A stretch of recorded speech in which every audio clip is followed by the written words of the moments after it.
Gracias por el comentario. Bueno, les decía que hay varios ejercicios, digamos, en lo que es el capítulo de simulación en planillas que están ahí, digamos, para que lo practiquen. Yo les puedo compartir ahí, me parece que en Moodle están las soluciones, si es que no están, lo puedo hacer, digamos.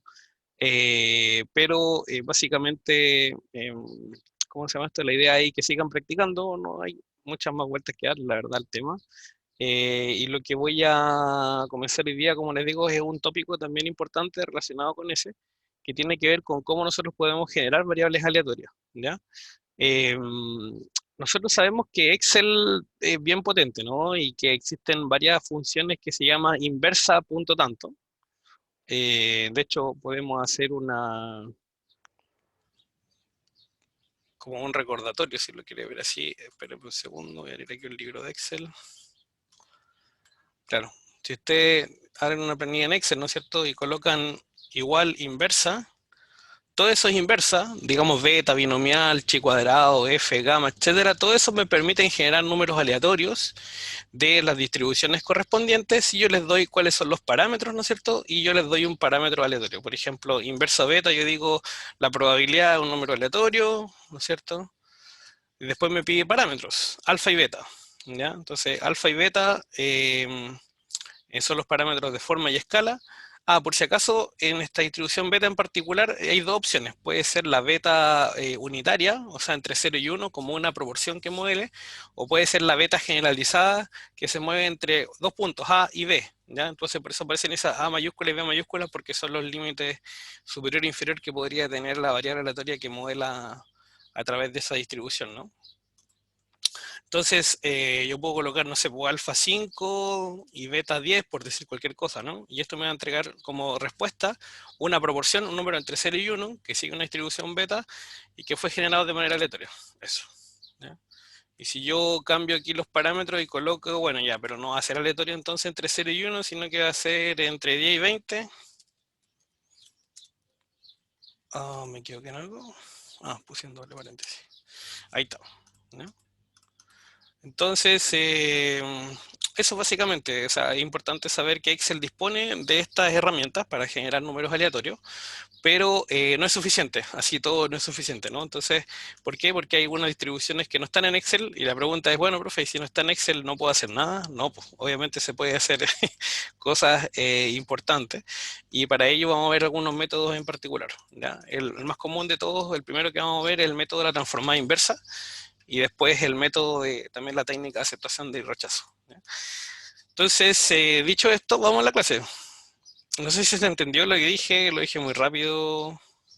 Eh, ¿Sí? Estoy hablando en chino. Ok.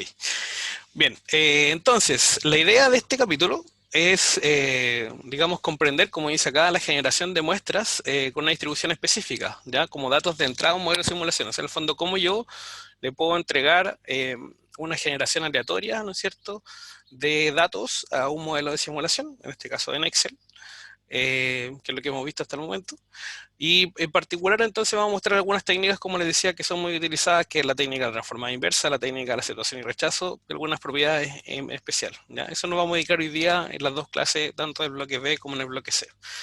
Entonces lo primero es el método de la transformada inversa. Como el nombre lo indica, tiene que ver con la, ¿cómo se llama esto? Cuando dice la transformada inversa es porque queremos invertir la función de acumulada de una distribución en particular. ¿Cuál es la lógica que hay detrás de esto? Un número R, ¿no es cierto?, es un número aleatorio uniforme entre 0 y 1, ¿sí? Nosotros sabemos que por definición todas las probabilidades se mueven entre 0 y 1, ¿cierto? Y una acumulada de la forma f de x también es una curva que siempre se mueve entre 0 y 1, ¿no es cierto? Alguien me decía, por ejemplo, profe, la función de densidad de la normal es una campana, ¿sí? Todos tenemos claro que es una campana, pero cuando yo acumulo, esa campana ya no es una campana, sino que es una cosa así, ¿no? Y esto llega hasta 1. Bueno, la acumulada también de cualquier distribución siempre se mueve entre 0 y 1. Eso es lo que quise explicar acá. Y la idea nuestra es eso. O sea, en el fondo, lo que nosotros hacemos es igualamos un número aleatorio R a la función acumulada de una expresión, siempre y cuando exista de forma cerrada matemática, ¿no? Porque si no existe, si no podemos desarrollarla matemáticamente, no se puede despejar de ahí, ¿no? Entonces ahí hay otras técnicas que no sirven para esos casos. Entonces la idea es que yo igualo esto y a partir de esta igualación yo despejo y entonces encuentro que el valor de x sería la inversa de la acumulada, ¿no es cierto? Pero evaluada en este número aleatorio. ¿Ya? Y eso es lo que está ahí en ese, destacado en esa expresión. Gráficamente esta es la idea, ¿no? Nosotros tenemos esta que es la forma de la acumulada.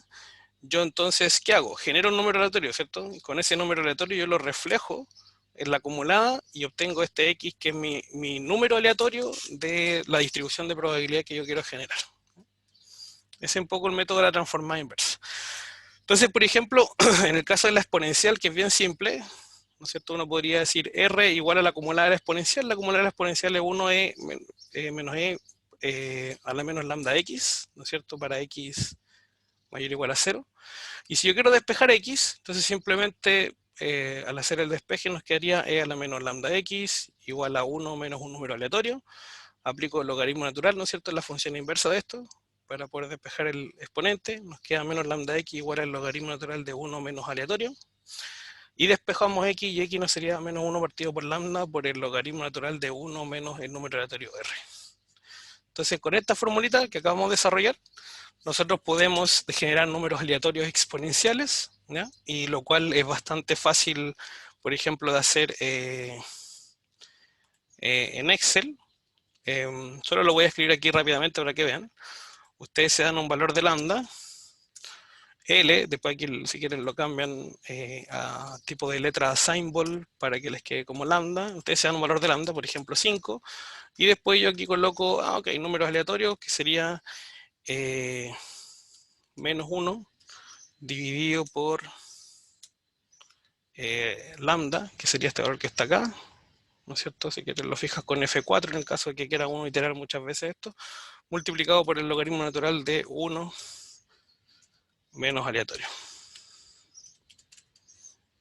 Y con eso acabo de generar números exponenciales aleatorios que puedo utilizar para simular, ¿no? Eso es súper interesante porque si uno va al Excel y coloca inverso, la inversa exponencial no existe. ¿Ya? Entonces, como no existe, tenemos que saber algún otro mecanismo de generar números exponenciales, ¿no? Más si son tan importantes los modelos de simulación, de teoría de cola y todo eso. Entonces, esta es la forma de generar números exponenciales, ¿no? Con el método de la transformada inversa. Voy un poco rápido, pero es que hay muchas cosas que ver.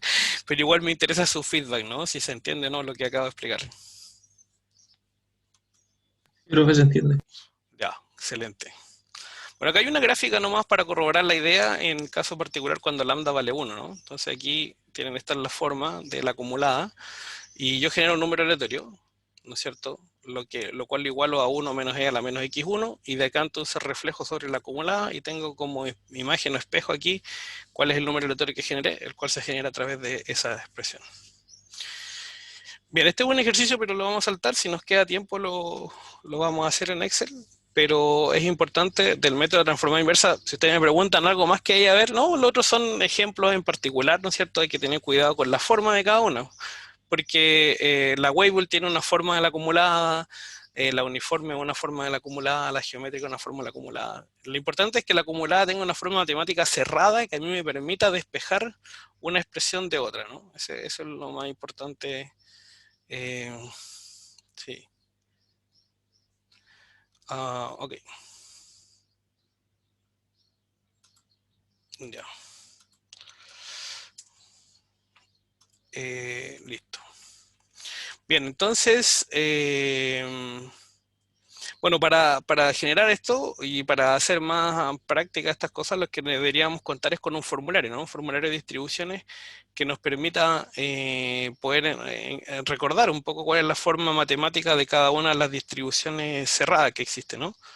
Por ejemplo, en el caso de la Weibull, denme un segundo para buscar aquí, tengo más a mano el formulario para proyectar eso. Aquí está. Porque este formulario me parece que se lo mostré en alguna clase anterior, ¿no? Debería haber sido así. Eh,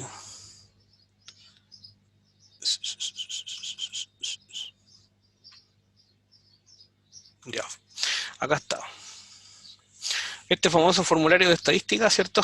O de probabilidades. Acá tienen las expresiones, ¿no? Esta es la función de masa o la función de densidad y esta es la acumulada. A nosotros nos interesa esta columna de la CDF, ¿no es cierto? Ojo, hoy día, canal del fútbol, 7:45 Chile.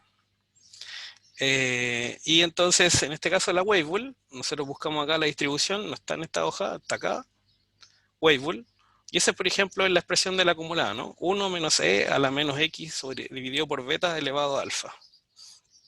Entonces, el ejercicio matemático, en este caso, consiste en igualar un número aleatorio a esa expresión. 1 menos e a la menos x dividido por beta elevado a alfa.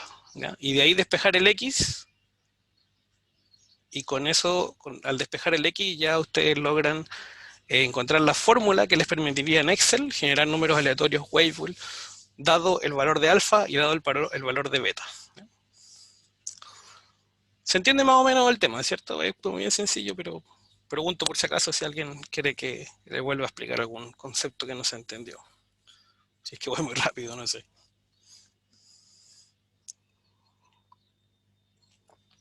¿Se entiende? ¿Mm? Sí, Camilo, cuénteme. profe, pero por ejemplo, el Excel, como si tiene la inversa del Webull, digo, supongo que lo tiene, ahí se No, puede no lo hacer tiene. directo ¿Está con. suponiendo Ah, ¿no lo usted? tiene? Ah, rayos. Pensé que la hizo. Pero da lo mismo, o sea, no podemos depender solo de Excel, ¿no? Si usamos OpenOffice y no tiene las mismas funciones que el Excel, que es pagado y el otro es libre, Sí, ¿cómo hay lo que hacemos, saber. digamos, ¿no?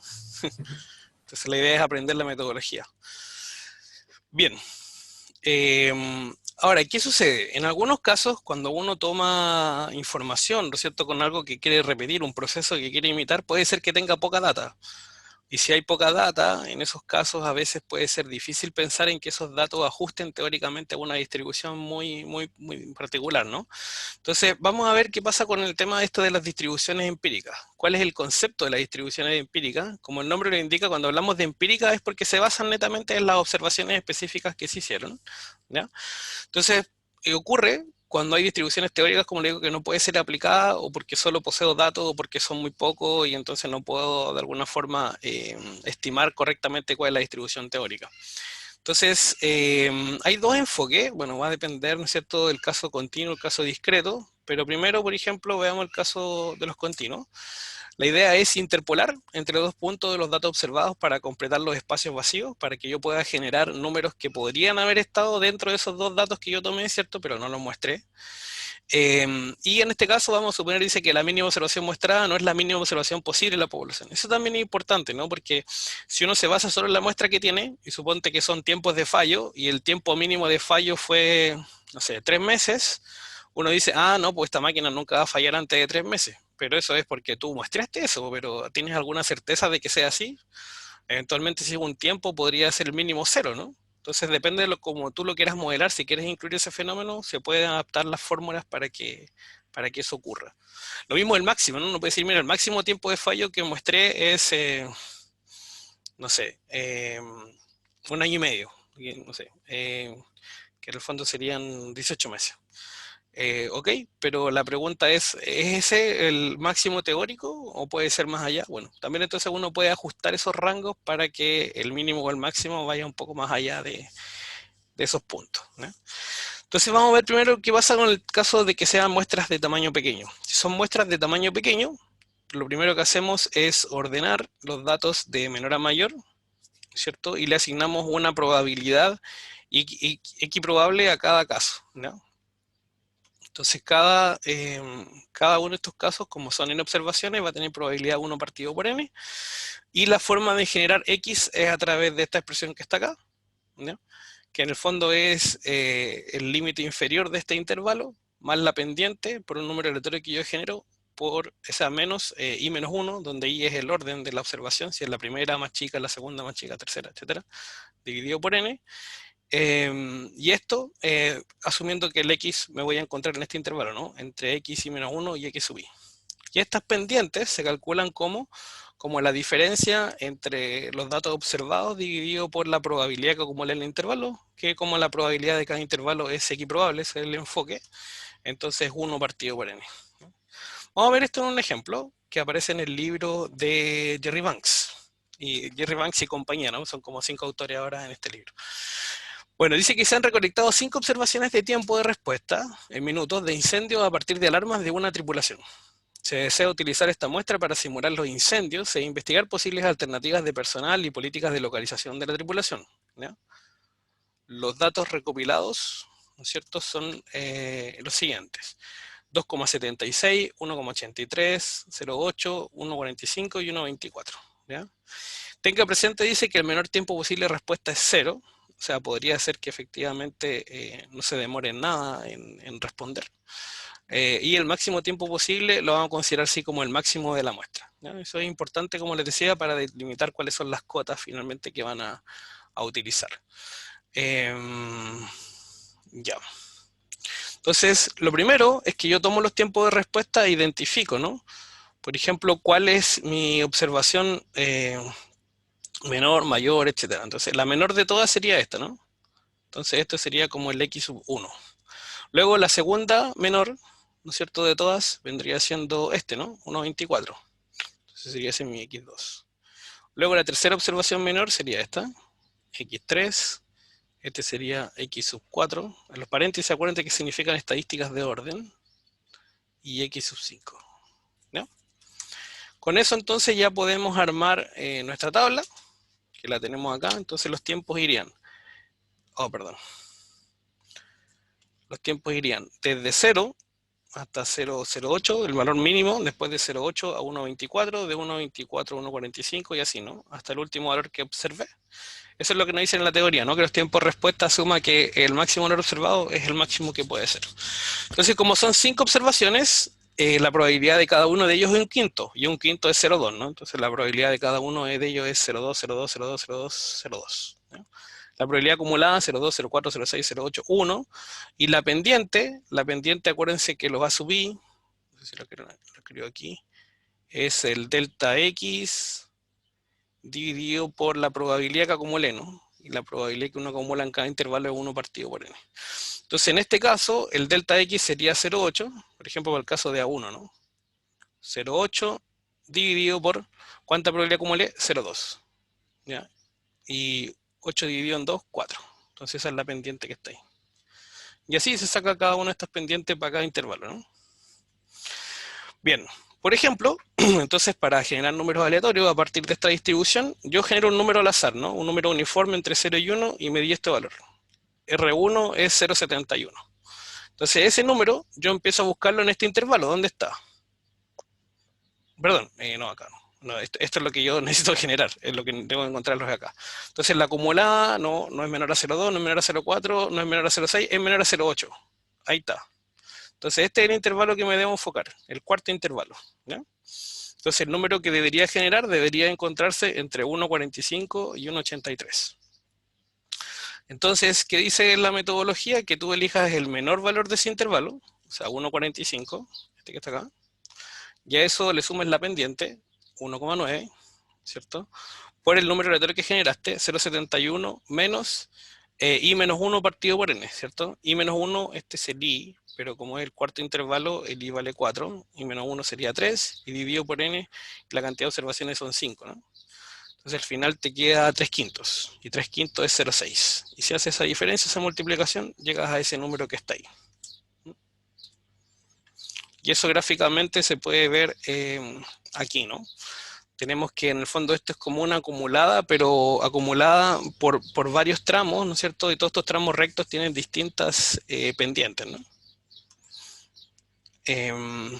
Eso, entonces yo genero un número aleatorio, 0,71, digo, cae acá, entre el 0,6 y el 0,8, voy y reflejo en la recta respectiva, y me entrega el valor que corresponde, que es el 1,66.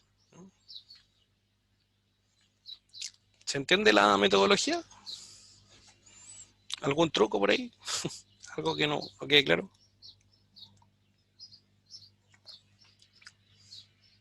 ¿Sí? Perfecto. Bueno, este es el caso, vimos, de pocas observaciones, ¿cierto? Vamos a ver ahora qué pasa el caso de muestras grandes o datos agrupados, que se llama. En este caso, la idea es que nosotros disponemos de, o sea, pero no disponemos de los datos, ¿no? Sino que los datos están agrupados. Entonces, ¿qué es lo que tenemos? Una tabla de frecuencias, ¿ya? Y con esta tabla de frecuencia, nosotros podemos estimar cuánto es la probabilidad de que se encuentre en un determinado intervalo cada observación, ¿no?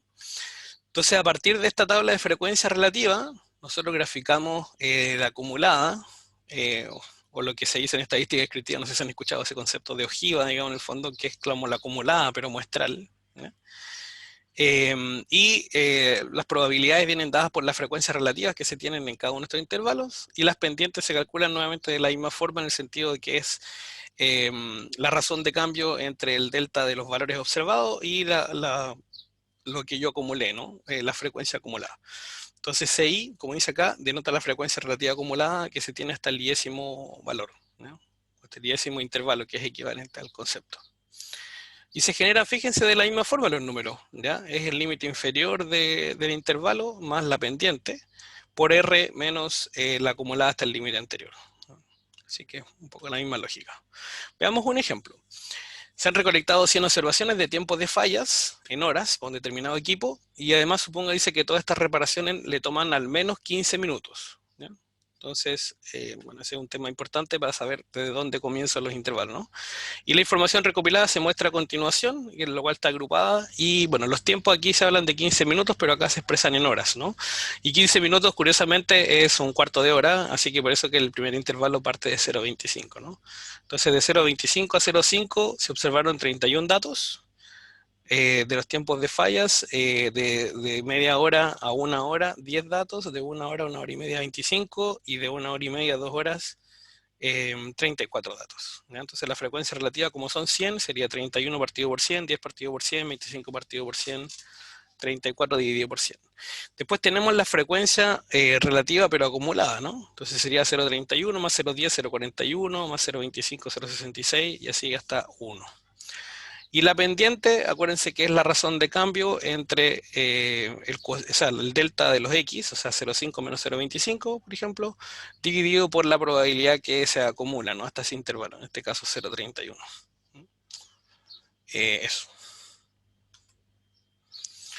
Y entonces, con esto, nosotros por ejemplo, consideremos que vamos a generar un número aleatorio que nos damos, un número aleatorio que es 0,83. Un informe entre 0 y 1 pedido 0,83. Entonces yo busco acá, en el eje Y, 0,83, un poquito más arriba 0,8, yo reflejo ese valor, ¿no es cierto?, con la recta respectiva, y me entrega este valor que está acá, ¿ya? Lo importante es identificar esa recta que está ahí, ¿no? Entonces esa recta 0,83 se encuentra entre la acumulada 0,66 y 1, ¿no? Que sería en el intervalo anterior, esta parte, ¿no? Fíjense que hasta acá, perdón, no sé por qué, pluma, ahí está. Entonces, hasta 0,66 sería que la acumulada, y acá sería 1, ¿no? Entonces el valor que nos dimos, 0,81, supera el 0,66, así que este es el intervalo que debemos observar, ¿ya? Entonces el valor se encuentra entre 1,5 y 2, el que vamos a generar aleatoriamente, y esta es la pendiente que debemos usar. Entonces acá sería el piso inferior de ese intervalo, 1,5, más la pendiente por el número aleatorio, menos lo acumulado hasta el intervalo anterior, ¿no? Que es 0,66. Y eso, si hacemos el cálculo respectivo, nos da 1,75, y es el valor que está acá, que es el reflejo de ese valor, ¿no? Ese es el concepto. No sé si se entiende, tienen dudas, muy rápido, no sé, la matemática. ¿Sí? Asumo que todo va bien, ¿no? Bien, esos son algunos casos de distribuciones empíricas, ¿no? Sobre todo de datos que son continuos, esa es la idea de lo que estábamos viendo. Pero ¿qué pasa ahora si los datos son discretos, ¿no? Eso también es un análisis importante, y en simulación se da bastante, ¿no? Bueno, si son discretos, de alguna forma ya entendimos cómo generar esos números aleatorios, porque se acuerdan que es lo primero que vimos, en el fondo teníamos datos discretos, probabilidades, calculábamos la acumulada, después las desfasábamos para jugar con la función buscar en Excel, y a partir de ello generaban números aleatorios, ¿no? Bueno, efectivamente eso es lo que se hace, pero para formalizar, digamos, el número aleatorio X se genera así, ¿no? Es el mínimo valor de X dentro de la variable aleatoria, tal que la acumulada hasta ese valor supera al número aleatorio que yo acabo de generar, ¿ya? ¿Y por qué supera y no es igual? Alguien se podría preguntar, profe, ¿y por qué no es igual? Porque acuérdense que las acumuladas discretas son asaltos, ¿cierto? No son continuas. Entonces, efectivamente, es una escalera, ¿no? La gráfica siempre de una acumulada y una discreta no es como veíamos recién, que podía ser continua, pero por recta, ¿cierto? O en nuestro caso, la acumulada de una discreta y así, ¿no? Aquí cero, acá un poquito, acá otro poquito, hasta que llega un momento que acumula y llega hasta el 1. ¿Ya? Como son saltos, entonces no puede ser una igualdad, sino que es una desigualdad. Entonces, supongamos, dice que el número de envío de cargas, ¿ya?, de la empresa IHW puede ser 0, 1 o 2. ¿Ya? Esta es la distribución de número de cargas que envía esta empresa. Utiliza el método de la transformada inversa para generar variables aleatorias X, sabiendo que la distribución de X es esta. ¿Ya? Entonces, puede ser 0 cargas con probabilidad 50%, una carga con probabilidad 30% y 2 cargas con probabilidad 20%. Entonces aquí tenemos la acumulada. Y la lógica, acuérdense que es la siguiente, ¿no? O sea, yo quiero, si la acumulada acá es 50%, yo quiero que el 50% de las veces que genere mi algoritmo tiene que ser capaz de generar un 0. Después, el 30% restante, ¿no es cierto?, que me genere un 1, y el 20% restante, un 2. ¿Ya? Y para ello lo que hago es comparar un número aleatorio con estos límites que están acá, ¿no? Entonces, si el número aleatorio se mueve entre 0 y 0,5, como lo que está acá, lo que yo genero como X es 0. Si se mueve entre 0,5 y 0,8, lo que está acá, yo genero entonces un 1. Y si se mueve entre 0,8 y 1, lo que yo genero es un 2. ¿No? Esa es la expresión matemática que nosotros habíamos aprendido a generar mediante Excel, ¿no? A través de la función buscar y la CDF desfasada, pero es exactamente lo mismo, solo que acá está la formalidad del tema. ¿Dudas ahí con eso? ¿No? Bien, aquí está la gráfica, ¿no? Entonces habíamos hablado de que la gráfica de una acumulada, de una distribución que es discreta, siempre presenta saltos, ¿no? Entonces acumulo aquí 0,5 continuamente hasta el 1, que me pego un salto y llego hasta el 0,8. Me pego un salto aquí en el 2 y llego hasta el 1. ¿No? Y entonces uno fija un número aleatorio, o sea, o se da, entrega un número uniforme entre 0 y 1, ¿no es cierto? Y lo refleja, en este caso nos queda en esta parte, y esa parte entonces me dice que lo que tengo que generar es exactamente un 1. ¿No? ¿Dudas? ¿Consultas? ¿No? Bien. Bueno, ahora vamos a ver una técnica que es un poco más complicada que la técnica anterior de la transformada inversa, que se llama la técnica de aceptación y rechazo. Como el nombre lo indica, la característica que tiene esta técnica es que tú generas un número aleatorio, pero tienes una probabilidad, una aleatoriedad de que lo que generaste sea correcto y por lo tanto se acepte como un número generado válido, como una variable aleatoria válida generada, o puede ser que se rechace. ¿Ya? Entonces eso vamos a ver cómo se maneja en este problema. Entonces, esta técnica, cuando se ocupa mayormente, como dice acá, se usa mayormente cuando la CDF, la inversa, no tiene una forma cerrada, ¿sí? O sea, vale decir cuando yo no puedo, yo no tengo una expresión matemática. Si quieren, volvemos al formulario, ¿no? Así nos refrescamos un poco la mente. ¿No es cierto? En el caso de la trapezoidal, esa es la acumulada. Por lo tanto, si esta acumulada yo le igualo un número aleatorio, puedo generar números aleatorios trapezoidales, ¿cierto? Es cosa de un poco de ejercicio matemático nomás, algebraico, pero se puede hacer. En la triangular también, ¿no? En la triangular también se observa que tiene esta forma cerrada, por lo tanto yo puedo igualar un número aleatorio a eso y generar números aleatorios triangulares basados en simplemente la desigualdad, ¿no? O sea, perdón, en la igualdad y despejar matemáticamente el X en cada uno de los tramos.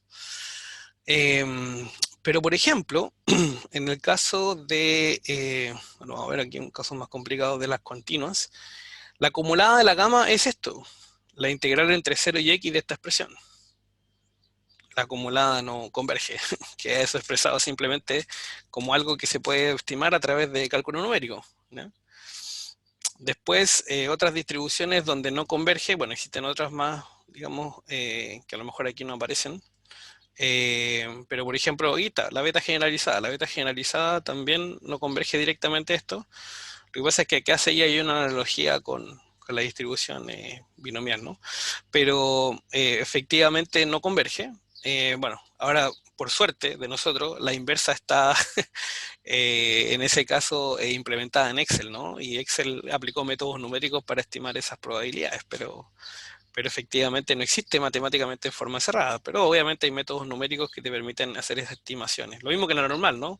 La normal, esta expresión no converge, ¿no? Esta integral no converge a una expresión matemática exacta, o sea, converge en valor a la probabilidad, pero lo que voy es que la expresión matemática no queda precisa y por lo tanto no se puede hacer ese método, ¿no? Lo mismo pasa en el caso discreto de la Poisson, ¿no? El caso de la Poisson es interesante. ¿Ya? Si nos queda un poco de tiempo lo vamos a discutir porque tanto la Poisson como la exponencial son fundamentales en todo lo que es teoría de cola y en todo lo que son los modelos de simulación de líneas de espera, así que es importante que sepan cómo generar números aleatorios Poisson, ¿ya? Y bueno, una de las formas de relacionar la Poisson con la exponencial, ¿no? Bien. Ya. Entonces, el método de la transformada inversa, perdón, método de la transformada inversa, ya lo vimos, el técnica de aceptación y rechazo, como les decíamos, se utiliza cuando la CDF inversa, la acumulada de una, ¿cómo se llama esto? De una función en particular, no está expresada matemáticamente de manera cerrada y por lo tanto no puedo aplicar la técnica de la transformada inversa. Esa es un poco la idea, ¿no? Entonces, para esta técnica de aceptación y rechazo existe tanto una versión discreta como continua, es decir, para variables discretas como variables continuas. Sin embargo, nosotros solo vamos a ver el caso continuo, ¿ya? Entonces, el objetivo es generar una variable aleatoria X que tenga una distribución de probabilidad F, eso es lo que pretendemos, y para ello esta técnica de aceptación y rechazo necesita definir una función, ¿ya?, que se llama t de x, que envuelva f de x, ¿ya? De hecho, esta función t se llama como la función envolvente, justamente, esto que está acá. Y cuando hablamos de envolver, es que esta es una función de densidad, ¿cierto? Si ustedes recuerdan, conceptualmente, si yo integro entre menos infinito y más infinito, ¿no es cierto?, una función de densidad, para que sea una distribución de probabilidad válida, esto tiene que ser 1, ¿cierto? Porque el área bajo la curva es 1. Pero la función t siempre va por arriba de la función de densidad, ¿no es cierto? Y por lo tanto el área que acumula es, o sea, si yo integro esta función t que me doy, ¿no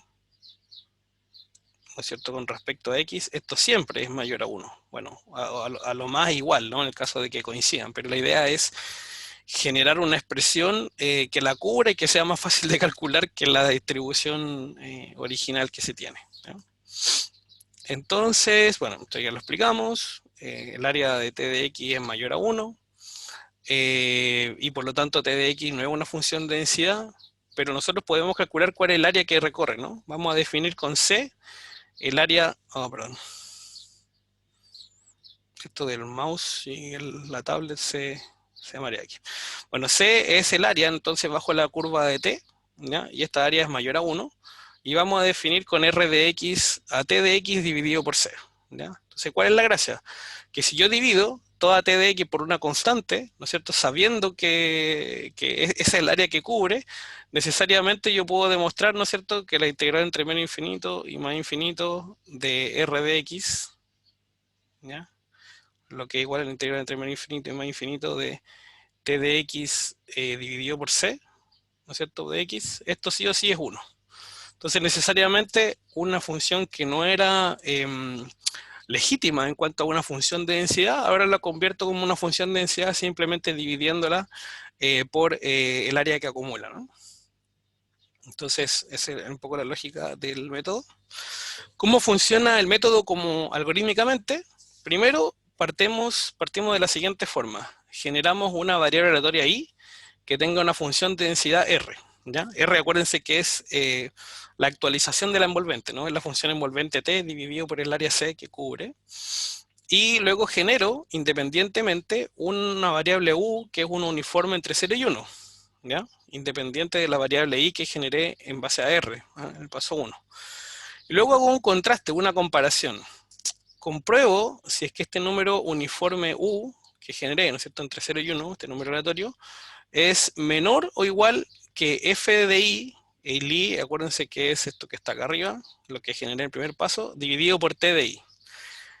Si es menor, si cumple esa relación, es como que estamos diciendo, ok, es entonces en el fondo cae dentro de la región, entonces es factible y por lo tanto está bien considerarlo, ¿ya? Y por lo tanto logramos generar un número aleatorio que tenga esa distribución que queremos, o sea, X es efectivamente igual al número aleatorio que generé a través de la función densidad R, y por lo tanto me detengo, en el caso de que quiera generar un solo valor, por supuesto, y de lo contrario, o sea, en el caso de que U sea mayor que esta expresión que está acá, ¿cierto? Si es mayor, entonces ¿cómo se llama esto? La opción sería que rechazo ese valor de I que generé y vuelvo al paso 1 para generar un nuevo I y un nuevo U, ¿no? Y nuevamente repito estos pasos las veces que sea necesaria hasta que pueda obtener la aceptación de la cantidad de variables que necesite generar, ¿no?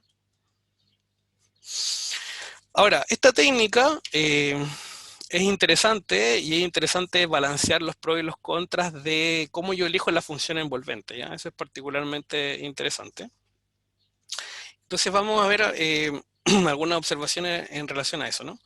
Efectivamente, esta función t envuelve, ¿no es cierto?, a la función f, y por lo tanto este cociente, ¿no es cierto?, o cociente, como le quieran decir, siempre es menor o igual a 1, ¿sí? Porque t es más grande, o sea, cubre completa, entonces el cociente de esto va a ser menor o igual a 1, y por lo tanto es válido hacer esta comparación con que u sea menor o igual a eso, pero esto que está acá, como es menor o igual a 1 y u también es menor o igual a 1, existe una cierta probabilidad de que u sea mayor o no sea menor que ese, o sea, mayor o menor que ese cociente, ¿cierto? Por lo tanto, cada vez que yo genero una variable i y un número aleatorio u, ¿no es cierto?, y hago la comparación, puede que acepte como que puede que rechace, ¿ya? Vamos a ver de qué depende de que se acepte o se rechace, ¿ya?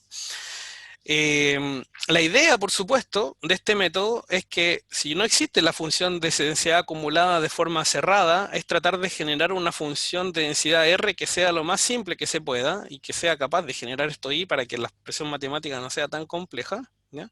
Y por eso aquí dice de forma sencilla. Pero eso de que sea de forma sencilla depende de cómo yo elija la función t que lo envuelve, ¿no? Eso es básicamente el tema. Y en cada paso, la probabilidad de aceptar se puede demostrar que es igual a 1 partido por c, donde c, acuérdense que es el área bajo la curva que tiene la función envolvente t, ¿ya? Y por lo tanto, ¿qué significa eso? Que mientras la curva envolvente sea más envolvente, sea más ajustada a la f, yo voy a tener una probabilidad mayor porque el c va a ser menor y por lo tanto este cociente va a ser mayor, este cociente. En cambio, si la t envuelve, ¿no es cierto?, a la f, pero es muy alta, muy grande, la probabilidad de que yo genere variables aleatorias y las rechace continuamente va a ser más alta porque estoy dándole muy poca exactitud a esa envoltura que le estoy dando a la función de densidad, ¿no? Entonces, el esfuerzo del algoritmo para definir, digamos, correctamente la manera de generar variables aleatorias puede ir en dos caminos, ¿ya? Pues el esfuerzo del algoritmo puede ser en definir una buena función envolvente de manera tal que la probabilidad de aceptar sea alta, ¿ya? Lo que estoy generando, o bien hacer muchas más iteraciones, ¿no es cierto?, pero producto de que la función de envolvente no es tan buena, no es tan ajustada y por lo tanto la probabilidad de aceptar es baja, ¿ya? Entonces hay un balance.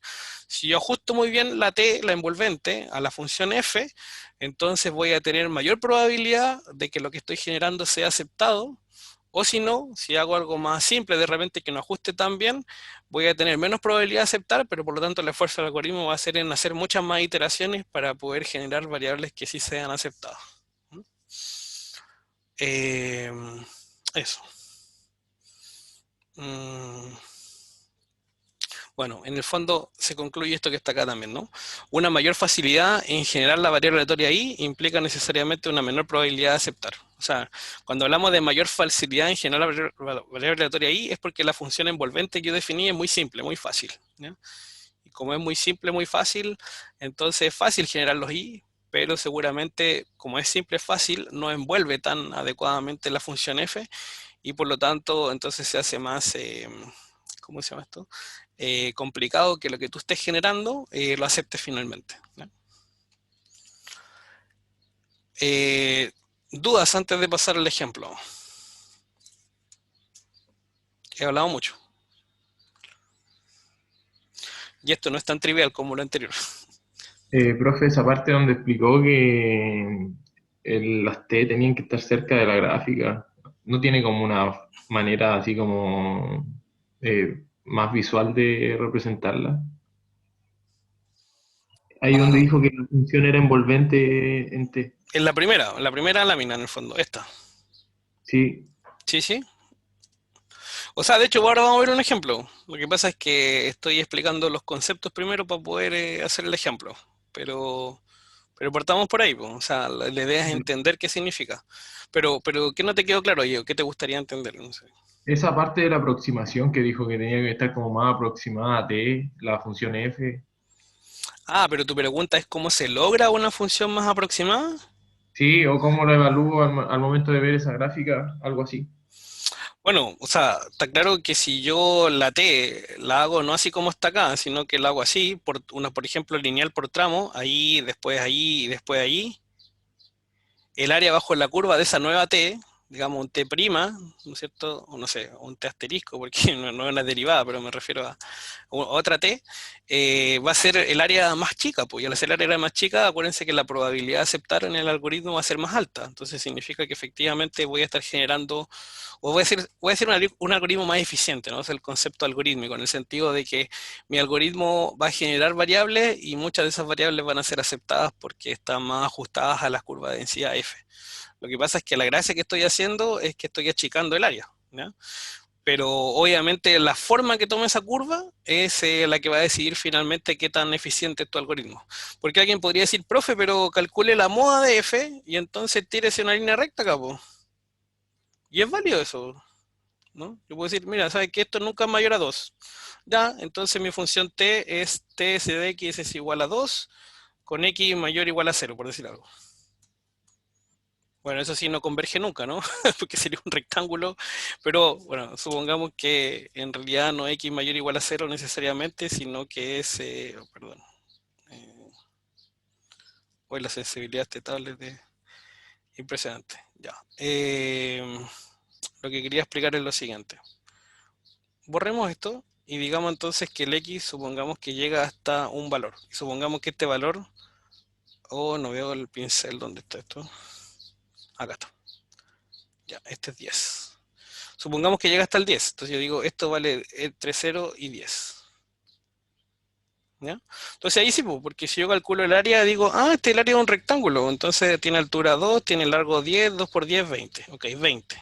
Entonces mi función R va a ser re fácil, porque R sería la integral, ¿no es cierto?, entre 0 y 2 de t de x dividido por el área, que es 20. Pero esto que está acá arriba yo lo calculé para sacar esta área, ¿no? Entonces esto es 20 partido por 20, así que esto es 1. ¿Sí? La función de densidad finalmente es 1. Y finalmente se hace muy sencillo hacer los cálculos respectivos, ¿no? Entonces la R, en vez de estar aquí a la altura del 2, estaría a la altura del 1 y cortaría por acá. Pero generar números aleatorios con eso es súper sencillo, porque en el fondo es una uniforme entre 0 y 1. Pero ¿cuál es el problema de eso? El problema de eso es que lamentablemente, como no ajusta bien, porque es mucho el espacio que queda libre acá arriba, queda todo este espacio libre. Todo este espacio, en el fondo, que yo estoy dándome acá, es espacio de posibles soluciones que puedo generar, pero que ninguna va a ser aceptada porque no caen dentro de la curva de densidad. ¿Ya? Entonces la probabilidad de aceptar se hace mucho más baja y eso se habla que el algoritmo se vuelve ineficiente. Ahora vamos en todo caso a reforzar estos conceptos con el ejemplo. Yo creo que te puede quedar más claro porque es cierto que puede enredar un poco el aspecto conceptual de este. Sí, profe, gracias. De nada, veamos este ejemplo, miren, no es tan difícil. Supongamos que queremos generar un algoritmo, diseñar un algoritmo para generar variables aleatorias beta estándar. La beta estándar, acuérdense que se mueve entre 0 y 1, es una proporción, pero con alfa igual a 4 y con beta igual a 3 con sus parámetros, ¿ya? A través de esta técnica. Entonces, la expresión matemática, nos vamos al formulario que les mostré recién de probabilidades, ¿cierto? Y nos dice esto. y nos dice que beta de 4 a 3 tiene esta relación con la función gamma. La función gamma, si el número es entero, es el factorial del número anterior, así que si esto es gamma de 7, sería el factorial de 6, gamma de 4 el factorial de 3, gamma de 3 el factorial de 2. Hacemos las reemplazos respectivos y llegamos a esto. La función de densidad es 60, x al cubo por 1 menos x cuadrado, con x entre 0 y 1. ¿Ya? Entonces, bueno, acá lo que se plantea es que lo que estábamos explicando recién, que una forma bastante fácil de plantear esta función envolvente, t de x, es por medio del máximo valor de f. O sea, en el fondo, identificando la moda, identificando cuál es el máximo valor. ¿Ya? Entonces, por eso, primero nos recordamos algunas cosas de estadística 1, que podría ser esto, ¿no? Cómo yo identifico la moda. Si alfa mayor a 1 y beta mayor a 1, esta es la forma de identificar la moda. Y si reemplazamos nuestros valores, esto nos da 0,6. Aquí está. Luego, evaluando la función de densidad en 0,6, tenemos cuánto es la altura respectiva, ¿no? Entonces la altura respectiva es 2,0736. Alguien me puede decir, profe, sabe que no me acuerdo cómo es la moda, qué sé yo. Bueno, pero lo que puede hacer usted, si no se acuerda de la moda, es en el fondo tomar la forma de la función matemática. Acuérdense que la función matemática que estamos desarrollando es 60 por x al cubo por 1 menos x al cuadrado, ¿cierto? Entonces, calculan la primera derivada y le igualan a 0 y ahí encuentran el punto crítico y ahí saben dónde está el máximo. ¿Ya? De esa forma pueden identificar el x y les debería dar, obviamente, que ese punto crítico es x igual a 0,6. ¿Ya? Eso debería pasar. Bueno, identificando esta altura, que les decía que es 2,0337, entonces alguien está tentado de decir, hagamos una función envolvente que sea una recta a esa altura, ¿no es cierto? Con x entre 0 y 1. Y gráficamente sería esto. Entonces, esta es la beta estándar que generamos, ¿no es cierto? Se mueve entre 0 y 1, y esta es la curva. Y la función envolvente justo es una recta que hicimos pasar por el valor máximo que tiene esa curva. Y por lo tanto R, ¿no es cierto? Lo conseguimos al dividir la función t en el área, ¿ya? Bueno, acá fíjense que como esto se mueve entre 0 y 1, el área que estoy cubriendo sería la altura de esto, ¿no? Un poquito más de 2, 2,07 creo que era, multiplicado por 1 sería 2,07. Entonces al dividir eso 2,07 por 2,07 nos queda 1 y ahí nos queda efectivamente la función R, que es la función envolvente, pero que sí tiene una función de densidad válida, ¿no? Por lo tanto puedo generar números aleatorios con esa distribución. Ahora, ¿qué pasa? Que en este caso, curiosamente, este R, si ustedes se dan cuenta, al quedar como R de X igual a 1, ¿ya?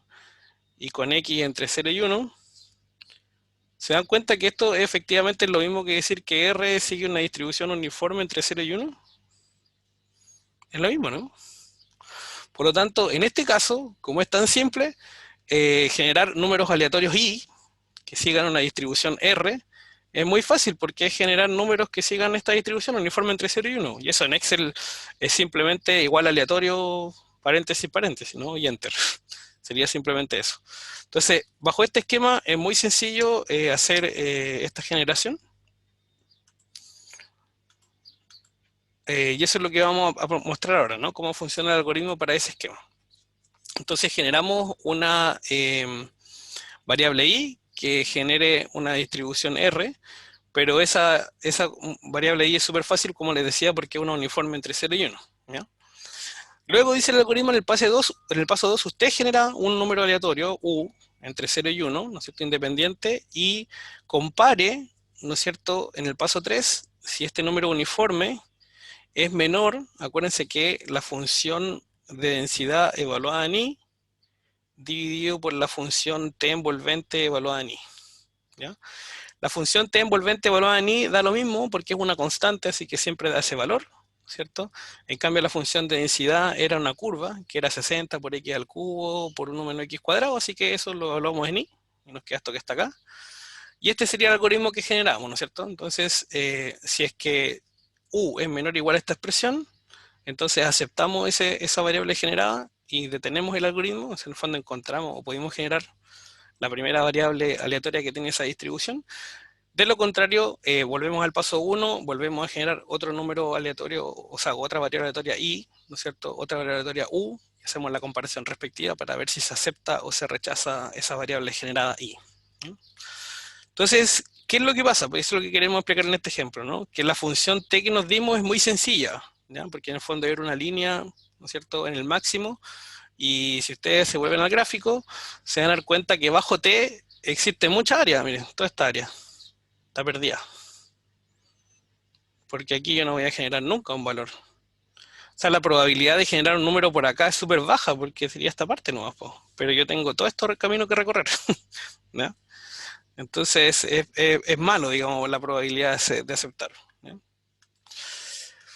Entonces, de hecho, si hacemos el cálculo, ¿no es cierto?, la probabilidad de que este algoritmo acepte, ¿no es cierto?, una variable generada por este camino, sería 1 dividido en 2,0736, y eso nos da como un 48%. Incluso más baja que la probabilidad de una moneda, ¿no? O sea, lanza una moneda y puede que sí, puede que no, digamos, ¿sí? Pero no es la idea, pues la idea es un algoritmo que ojalá la mayor parte del tiempo lo que genera sea válido, que me sirva, digamos, para mi experimento, ¿no? Entonces, acá se explica, y lo explica en el libro, ¿no es cierto? Otra, ahí vamos a ver después el libro de Jerry Banks y de Lo. Otra forma de entender esta técnica de aceptación y rechazo es la siguiente. Si lo vemos desde este punto de vista, ¿no es cierto? Este número que está dividiendo a este numerador, o sea, o este denominador en el fondo, lo puedo pasar multiplicando por el otro lado, ¿no? Y sería equivalente a contrastar 2,0736u, ¿no es cierto?, por la expresión que está acá, que es la distribución, ¿cómo se llama esto? La función de densidad, perdón, de la beta estándar en el valor de i que nosotros hemos generado, ¿sí? Entonces la idea es aceptar i si es que ocurre esta condición, que es equivalente a escribirlo así, ¿cierto? Pero escribirlo así es equivalente a decirlo, acepte los puntos i y 2,073u que queden justo debajo de la curva f, ¿ya? De manera gráfica, esto es así, ¿no? O sea, en el fondo yo voy a generar números uniformes, o sea, números i, ¿ya?, que se mueven entre 0 y 1. También genero, acuérdense que estos son los pares que voy a hacer, ¿no? Acá está. I y 2,036u, ¿ya? Entonces, el primero genero el par i, que es un número al azar acá, ¿no es cierto?, que es válido en este rango, y después genero un número u, que al multiplicarlo por el 2,07 puede llegar hasta acá arriba o puede llegar hasta acá abajo, ¿ya? Entonces, los puntos que yo genero, yo solo voy a aceptar los puntos que caigan bajo la curva de f, ¿no? Los puntos que caigan bajo esta curva son los puntos que yo voy a aceptar, y por lo tanto, en el fondo, la forma de estimar la probabilidad de aceptación es simplemente un cociente o una relación entre las áreas que ocurren, ¿no? Entonces, esa es un poco la idea, ¿no? Que acá, si uno observa, viendo esta analogía de las áreas, es que acá hay mucha área perdida, ¿ya? Porque todas estas áreas son soluciones que no van a ser aceptadas nunca porque no caen bajo la curva F, ¿ya? Solo los que caen acá adentro sirven. Entonces, ¿cómo mejoramos eso? Bueno, tratemos de hacer la T mejor, pues, ¿no? Que la T es muy simple, claro, pero tiene muy baja probabilidad de aceptación, ¿no? Entonces podríamos aquí pensar que una especie de triángulo podría ser mejor envolvente que este rectángulo, ¿no? Entonces ese es el paso siguiente que vamos a seguir. No sé si me entienden hasta ahí. Me interesa saber su opinión.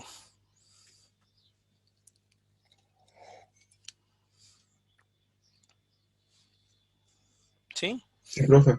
Ya, perfecto. Buenísimo.